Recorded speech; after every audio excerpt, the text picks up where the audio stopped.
Hello and welcome to October in Royals, Rebels, and Romantics land. We have such fun episodes this month, and also we're starting something new. I call it What's Past is Prologue, and it's the part of my business where I'm really looking at using history to help us learn what's possible today. So we'll be looking at some characters, some events, some traditions of history, and really exploring those in some special episodes each month. I hope you enjoy. Hello, everyone, and welcome to another special episode of Royals, Rebels, and Romantics, What's Past is Prologue. We had a little hint of that last week, but now we're starting what will be typical for Season 5.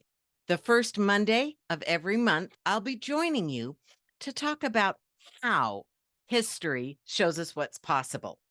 Now, to start with, we are going to do some life lessons from, drumroll please, the Tudors.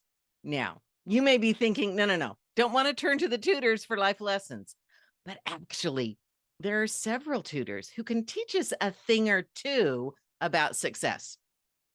After all, they are one of the least likely dynasties in the history of English royalty. And yet, more than 500 years later, we can't stop talking about them. Now, we're going to start with one of my very favorite of the Tudors, Margaret Beaufort. You might be thinking she's not exactly a Tudor. She really belongs in the Wars of the Roses, and that's true. But I believe without Margaret Beaufort, there would have been no Tudor dynasty. Not just because she's the mother of the man who became Henry VII, but because without her doing what she did best, making connections, Henry Tudor could not have returned from 14 years in exile and take the throne, and then set up a dynasty that would last into the early 17th century. So, Margaret Beaufort, that's who we're going to be talking about today. See what she has to teach us about making connections. Now, she was born again and spent most of her life during the time of the Wars of the Roses, a very tumultuous time. She was born into a noble family, but when she was still a young child, her father died, possibly committed suicide, little trouble there, and she became a ward of the king.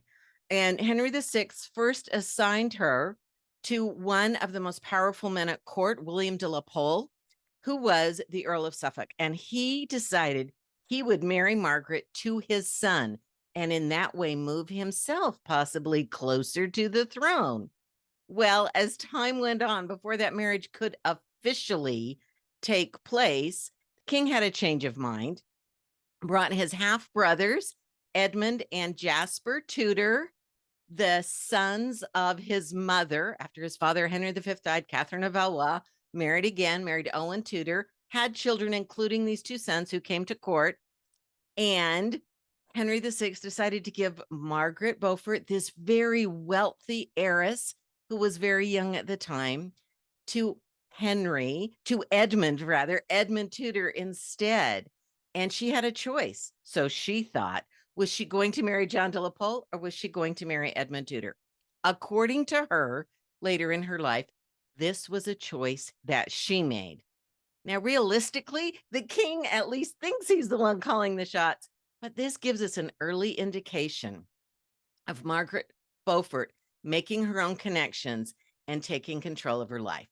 So when she was just 12 years old, she marries Edmund Tudor, who decides in something that's not really standard for the time to go ahead and immediately consummate the relationship. She becomes pregnant, and by the time she is 13 years old, he has died. She is now a widow on her own in the midst of wartime, and she turns to one of her strongest connections, her brother-in-law, Jasper Tudor. And it is Jasper and that connection that serves Margaret and her child really for the rest of his life. Jasper is a stalwart supporter. So she goes to Jasper's home at Pembroke Castle and gives birth to this child. So here we have a young teenager, a single mother, a widow without a lot of status. Yes, she's wealthy, but still this baby who's very small and she's very young and small. And the initial letters, they weren't sure either of them would survive, but they did. But now she's on her own and she needs protection. So, with Jasper's help, she arranges a marriage with the Duke of Buckingham's son. So, she's going right for somebody who can give her a lot of protection and stability, Sir Henry Stafford. It's the second son, Sir Henry Stafford, and they are married actually for quite a long time and seem to have a really good relationship. That seems to be a very successful marriage. Now, at court, with the Wars of the Roses, what happens is time is going on. She has a very young child. She is married again, and the Yorkists prevail. The Lancastrians, her family, defeated, and Edward IV takes the throne in 1461. Margaret's son is only 4 years old. He is taken from her and given into the custody of Lord Herbert, who was a staunch Yorkist supporter. And in fact, during that time, as rebellions continue to come, it's likely that Henry Tudor, as part of Lord Herbert's household, was taken with him and ended up being part of fighting against Henry's own family, the Lancastrians. So as Henry really becomes part of the Yorkists. But what about Margaret? Well, she too uses connections, strategic connections, to establish a good relationship with Edward IV, the person who defeated the family, who defeated the regime, who defeated her family. But she manages to stay on very good terms with him. And in fact, the king grants Stafford and Margaret, this couple, Woking, which is a wonderful manor. And she is able, with Stafford, to host the king at a visit there. So she is keeping her options open all the time. She is making connections. She gets to know people. She gets on the good side of everyone. And she makes really strategic connections on her own side and on the other side. When you think about the Wars of the Roses, it's a series of battles, and people are really dug in to the side they are on. But Margaret realizes she and her son are best served as she makes as many connections as she can. And so she does. So they are there. They are able to welcome the king. They are looking really good. And it's likely that Margaret also meets the queen consort, Elizabeth Woodville, and establishes a connection with her. After all, if you're hosting the king in the court and the queen comes, you're likely to spend some time with her as well. That's another very important connection for Margaret as time goes on. Well, we know that the Wheel of Fortune is often used, not the game, but the actual medieval Wheel of Fortune is often used for the Wars of the Roses, because it's not like the Yorkists take the throne and they just stay there. No. In fact, Edward's marriage to Elizabeth Woodville has ticked off a few people, including the kingmaker, the Earl of Warwick, who for that and other reasons is sort of being sidelined. He manages to get the king's own brother on his side, and they stage rebellions against this king that they put on the throne. And it turns out that eventually Warwick goes to the heart of the Lancastrians, fights with them, and surprisingly is able to return Henry VI to the throne. So there's this moment in 1470 that the Lancastrians are back on the throne.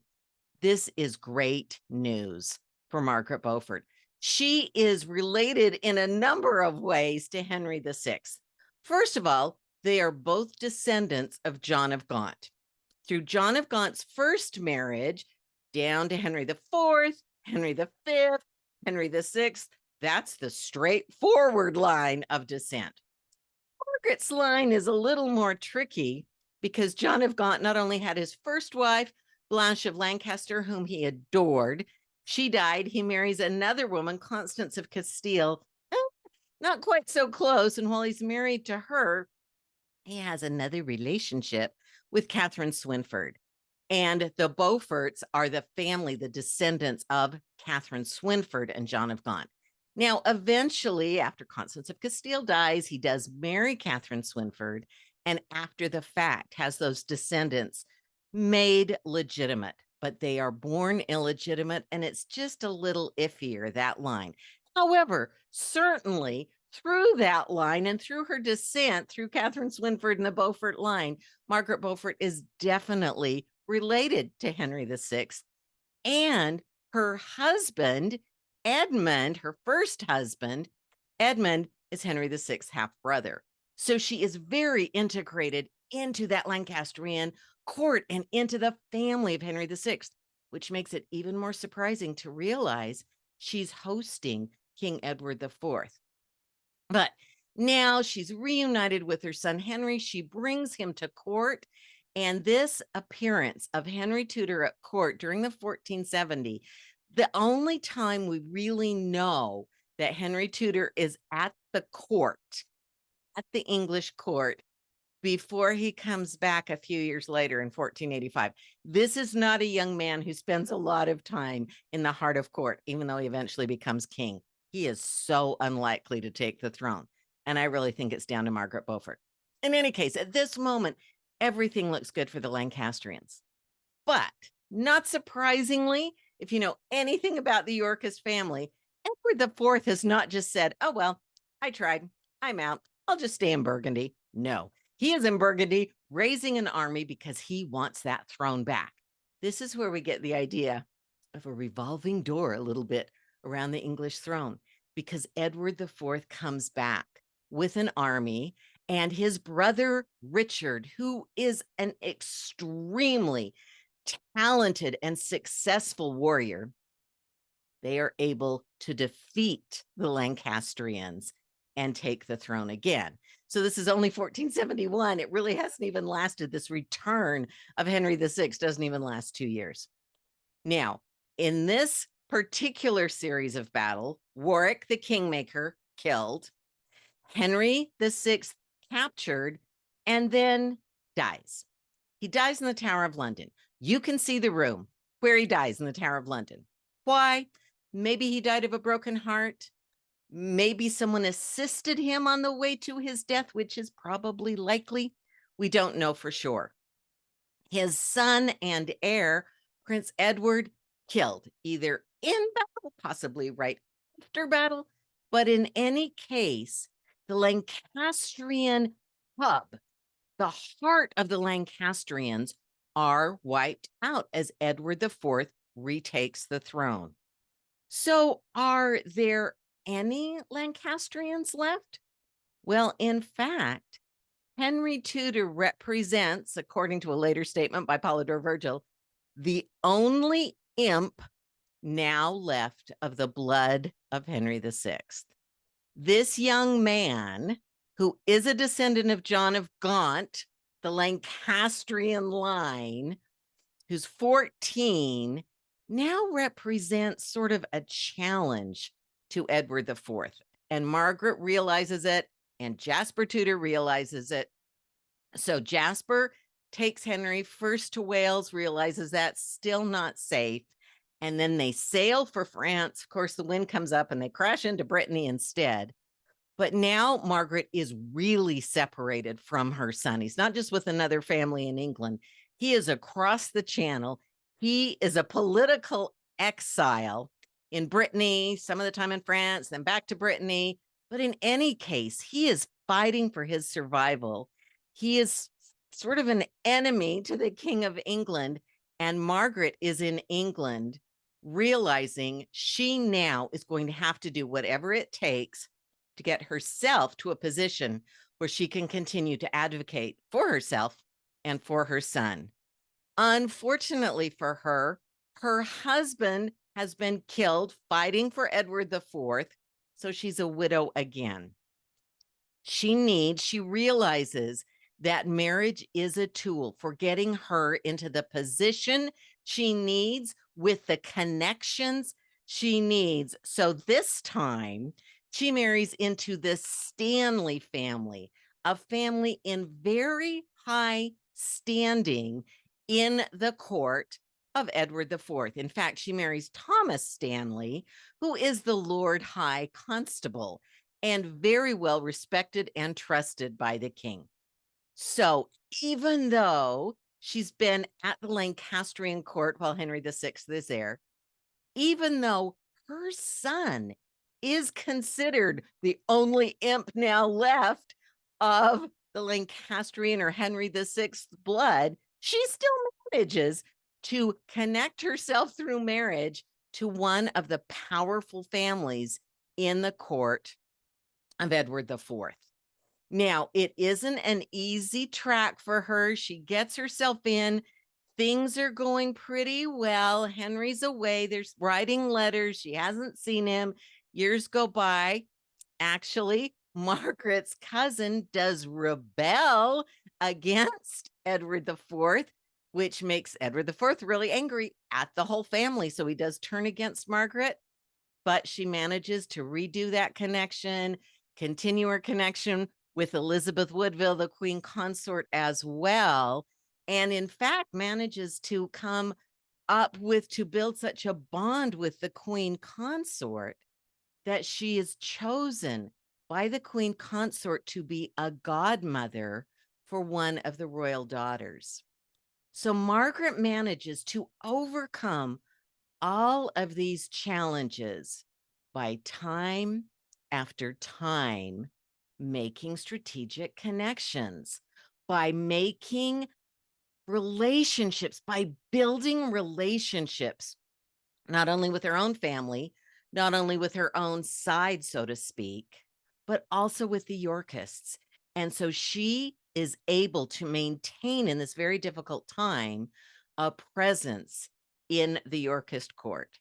And as time goes on and Edward IV becomes more and more secure on his throne, he now has a son, and then he has a second son, an heir and a spare to secure his dynasty. The Lancastrians really, there are still some Lancastrian supporters out there, but with Edward on the throne, he is really feeling more and more secure. And so Margaret begins to negotiate with him for the return of her son, Henry, out of political exile to come back to court, to not challenge the authority or the rights of Edward IV at all, but join the court of Edward IV as a supporter, but come back to England, return from exile. And Edward IV does seem interested in this. It seems better in a lot of ways to have Henry back at court, where you can keep an eye on him, but he doesn't really seem to think he's all that much of a threat at court. He may be more of a threat on the continent. So this is sounding good, both to Margaret and to Edward. And in fact, according to some later writers, it's Edward IV who brings up the idea at this point of Henry Tudor possibly marrying his daughter, Edward IV's daughter, Elizabeth of York, and showing that this Lancastrian Yorkist battle is over, that the Yorkists have prevailed, that everything is fine now. Margaret and Edward are working toward this. And then in April of 1483, so this has lasted for quite a while, Edward returned to the throne in 1471, and it's 1483, and things are going pretty well, and things are calming down, and it looks like Henry's coming back. But Edward IV dies. He's a young man. He's not fighting in battle. He's just sort of overindulging, apparently, in everything. Doesn't have great health, becomes sick, realizes he's sick long enough to say, okay, here's what I want to happen. And my son's going to become the next king, Edward V. He's 12. Richard, my brother, can be the protector until he grows up, but everything looks good. And when Edward IV dies, Margaret and everybody else expect Prince Edward to become Edward V. I mean, that's what you expect. The king's eldest son. Now he's a little young, he's 12, and the last two child kings haven't gone that well, but he's 12. Henry VI took the throne as a baby. Edward V, he's close. I mean, by 15, Richard II was ruling on his own. Edward's close enough, it looks reasonable to most people. But within just a few weeks of that seeming like a fairly straightforward plan, and from Margaret's perspective, there's no reason to think that Henry Tudor, her son, still can't come home, that Edward V won't go along with this just like his father did. Instead, Edward V and his brother Richard are in the Tower preparing for Edward's coronation as Edward V, but seems to have been canceled. Elizabeth Woodville, who is the Dowager Queen, her husband has died. She's no longer Queen Consort. She's Dowager Queen. She's also mother of the new king. But that hasn't worked out so well either, because her marriage to Edward IV has been declared invalid. Her brother and her son have been arrested, her son from her first marriage, and she is now in sanctuary with her other children. And by July, so remember, Edward dies in April. By July, Richard, Duke of Gloucester, is being crowned as Richard III. Now, what does Margaret do? This hadn't gone the way she expected. It hadn't gone the way anyone had expected. But she manages to make connections with Richard and his wife, Anne Neville, that are so good and that put Margaret in such a favored position that guess who carries the train of the new Queen, Anne Neville, during her coronation? That's right, Margaret Beaufort. So she is in high favor, high enough favor to get a position like that during the coronation. However, it seems pretty clear that Richard III is not as interested in welcoming back Henry Tudor as his brother Edward IV had been. In fact, Richard is making an effort to have Henry arrested and turned over to his forces and returned to England, not as a member of court, but as a prisoner. And Margaret can see that that is not a workable solution. So here is where we think, there is no specific evidence of this, but there are several indications that Margaret picks up on her connection with Elizabeth Woodville, who is still in sanctuary, but the two women share a physician. Margaret meets with the physician, and then the physician goes to see Elizabeth Woodville. And it appears that Margaret and Elizabeth Woodville carry forward that idea, possibly first stated by Edward, that perhaps Elizabeth of York and Henry Tudor can get married. After all, as we move into the fall of 1483, most people assume that Edward V and his brother Richard, his heir, are both dead somehow. They haven't been seen for a long time. That means that Elizabeth of York would be the heir to the Yorkist claim to the throne. Remember, Henry Tudor, that last imp left of the Lancastrian line, would be the Lancastrian heir. And again, just like Edward had said, a marriage between them unites York and Lancaster, and maybe that can end these years of civil war. Elizabeth Woodville has no reason to continue to be loyal to Richard III. He has, after all, declared her marriage invalid, declared her son illegitimate, both of them, prevented her son from taking the throne, and she's now in sanctuary, which is kind of like prison. She can't leave without probably being arrested, and sanctuary is surrounded by troops. Margaret Beaufort realizes that Richard's not going to allow Henry to come home as a member of court, so they both have reason to perhaps look to a different future than a Richard III reign would offer them. Now, We don't know exactly how all of this is shared with Henry Tudor or Elizabeth of York. But what we do know, from the fall of 1483 to Christmas Day of 1483, just 6 months after Richard III takes the throne, Henry Tudor on Christmas Day makes a public promise to marry Elizabeth of York and take the throne with her, uniting the houses of York and Lancaster. And from that time forward, Henry signs his name Henry R, as in Henry the King. And for him, it really seems like from that point, it's only a matter of time. But remember, no matter how much he wants to be king or how much Margaret Beaufort, Elizabeth Woodville, maybe Elizabeth of York is looking at this like a good idea, he is in exile. He has been just trying as hard as he can to keep himself alive. There's an initial Buckingham Rebellion where he tries to come back to England, somehow realizes it's not a good idea, turns around and goes right back to Brittany. But eventually, in 1485, he has managed to get some troops from the French king. After all, the French think anything to bother the King of England is probably worth spending a little bit of money on. So yes, have a few mercenary troops.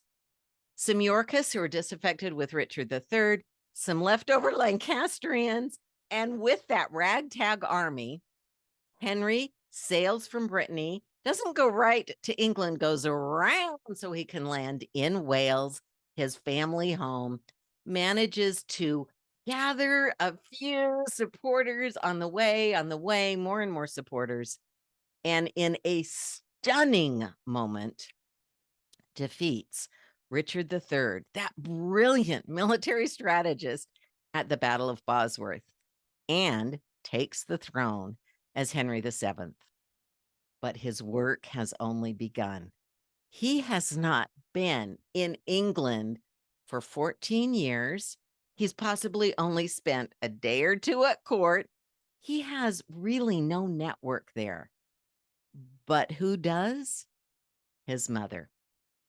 And Margaret Beaufort, if you read the letters between them, it's not like she's pulling all the strings as a puppet master, but she has made the connections that Henry needs to get his reign off to a good start. He is crowned, and she is described as weeping at his coronation. Now, are they tears of joy because this has finally come to pass?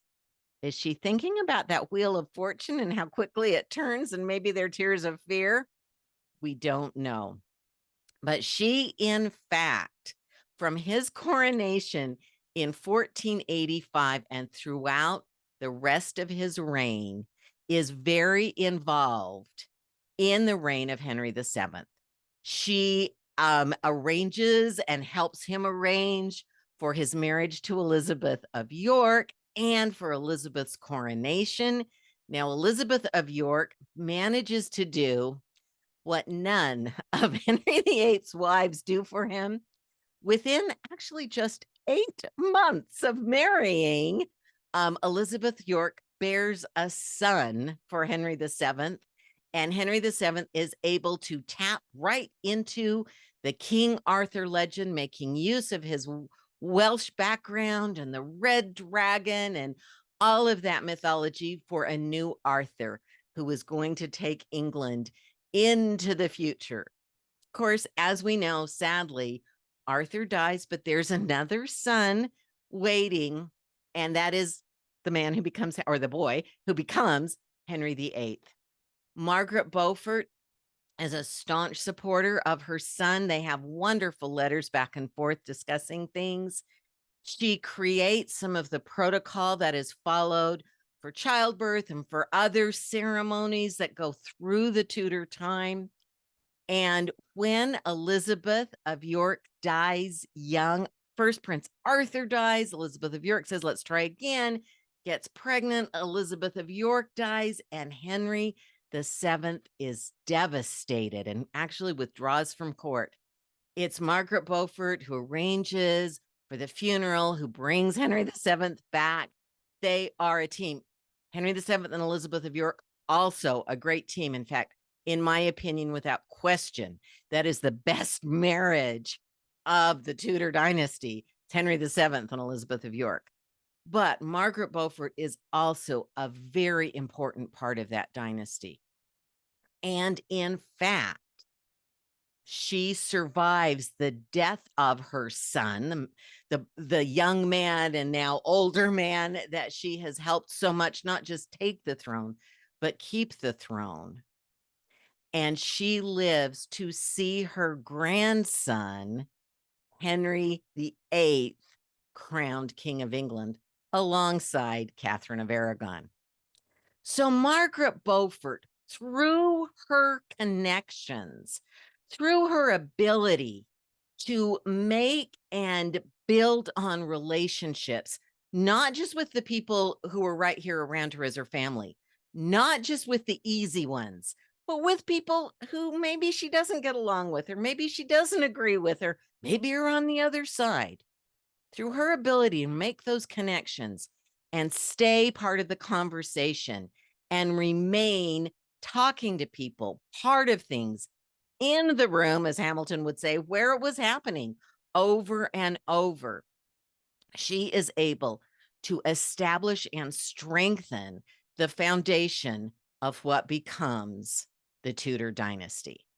So, as we think about life lessons from the Tudors, I think Margaret Beaufort teaches us to make connections with everyone, to have conversations with everyone, to keep exploring ways to build relationships, and to use those even when you don't know exactly how things are going to turn out.